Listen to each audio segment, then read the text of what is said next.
ভাবো আমি শুধু মাটির মূর্তি? না, আমি তোমার বিশ্বাসে বেঁচে থাকি। হ্যাঁ, তোমার ঘরের সেই ছোট্ট নীল ছেলে। যেদিন তুমি মন খারাপ করে চুপচাপ বসে থাকো, আমি ঠিক তোমার পাশে বসে থাকি। তুমি দেখতে পাও না, কিন্তু আমি তোমার চোখের জল গুনে রাখি। যেদিন তুমি রাগ করে আমাকে ভোগ দাও না, আমি অভিমান করি না, কারণ আমি জানি তোমার রাগের ভেতরেও আমার জন্য ভালোবাসা আছে। তুমি যখন বলো গোপাল, আমার কথা কেউ বোঝে না, আমি তখন আস্তে করে বলি, আমি তো বুঝি। তুমি যখন একা মনে করো নিজেকে, তোমার ঘরের বাতাসে, তোমার নিঃশ্বাসে, তোমার স্বপ্নে আমি আছি।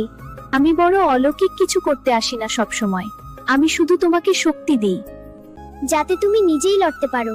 দুঃখকে ভয় পেও না, আমি যখন তোমার পাশে আছি, আমাকে মিষ্টি না